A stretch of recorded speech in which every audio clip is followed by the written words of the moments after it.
టీడీపీది మహానాడు కాదు దగానాడు అంటూ వైఎస్ఆర్సీపీ నేత మాజీ మంత్రి శైలజానాథ్ ఎద్దేవా చేశారు. ఇవాళ ఆయన మీడియా సమావేశంలో మాట్లాడుతూ ఎన్టీఆర్ ను వెన్నుపోటు పొడిచిన ఘనుడు చంద్రబాబు, ఎన్టీఆర్ పై చెప్పులు వేయించింది చంద్రబాబే, టీడీపీకి వారసుడు ఎవరు, అసలు వారసుడు బాలకృష్ణ దవిడి దివిడి అంటూ తిరుగుతున్నాడంటూ వ్యాఖ్యానించారు. ఇక జూనియర్ ఎన్టీఆర్ ను దూరం పెట్టారు. 2 ఎకరాల నుంచి 1,00,000 కోట్లకు చంద్రబాబు ఆస్తులు ఎలా పెరిగాయి, ఎన్టీఆర్ ఆశయాలకు చంద్రబాబు తూట్లు పొడిచారు. ఈ రోజు ఎన్టీఆర్ ఆత్మ క్షోభిస్తూ ఉంటుంది. ఎన్టీఆర్ కు జరిగిన అన్యాయంపై మహానాడులో చర్చించాలి. ఎన్నికల హామీలను ఎందుకు అమలు చేయలేదో చంద్రబాబు చెప్పాలి. పేదల సంక్షేమ పథకాలు ఆపేసి విలాసవంతమైన జీవితం అనుభవిస్తున్నారు. 1.30 లక్షల కోట్ల రూపాయలు అప్పు చేసి పేదలకు పైసా ఇవ్వలేదంటూ శైలజానాథ్ మండిపడ్డారు. పేదల భూములను కార్పొరేట్ కంపెనీలకు అప్పచెబుతున్నారు. ఏపీలో రెడ్ బుక్ రాజ్యాంగం అమలు చేస్తామని మహానాడులో తీర్మానం చేస్తారా?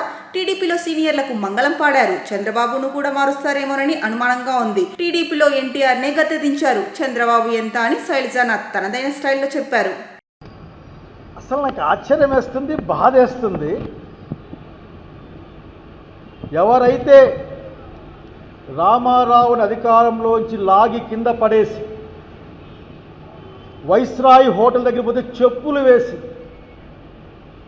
నిండు సభలేకొచ్చి అంతలావు మనిషి ఆఖరికి నాకు మాట్లాడడానికి అవకాశం ఇవ్వండి అని బంగపోతే కూడా మాట్లాడనీయకుండా హౌస్ నుంచి బయటికి నెట్టేస్తే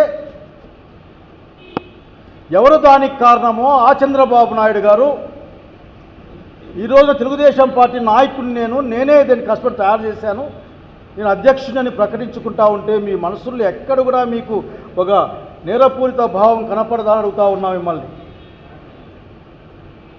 ఎంత ద్రోహం అది! తన మీదే పోటీ చేస్తానని చెప్పిన మనిషి తన అల్లుడు చంద్రబాబు నాయుడు గారిని చేరదీస్తే తన సీటును లాగి పక్కకు పడేసి రోడ్డు మీద పడేసి మానసిక క్షోభతో నందమూరి తారక రామారావు గారు తమ ప్రాణాలను కోల్పోయిన సంగతి అందరికీ తెలుసు. మీరు కన్వీనియంట్గా మర్చిపోయే ప్రయత్నం చేస్తూ ఉన్నారు. ఈ రోజున బహుశా మహానాడు అనే పేరు జరగబోయే ఈ రోజున రామారావు గారికి దగ, ప్రజలకు దగ, ఆయన ఆత్మ క్షోభిస్తూ ఉంటుంది.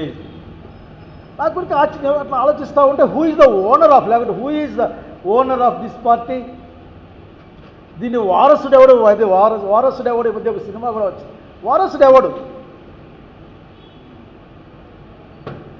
అసలు వారసుడేమో దబిడి దిబిడని తిరుక్కుంటా ఉన్నాడు.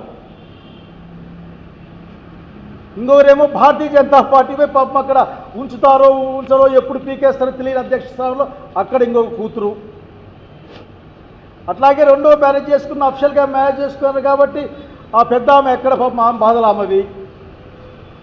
చివరికి జూనియర్ ఎన్టీఆర్ ఏం ఆఖరికి అవునా కాదా అని గొడవల్లో మళ్ళీ వాళ్ళే గొడవలు పెట్టి వాళ్ళు అసలుకి ఎవరు వారసులు? వాస్తవానికైతే నేను చెప్పిన ఈ 3 పేర్లే కదా, నందమూరి బాలకృష్ణ గారి దగ్గర నుండి జూనియర్ ఎన్టీఆర్ వరకు కదా ఏమన్నా వారసత్వాన్ని క్లెయిమ్ చేయగలిగింది.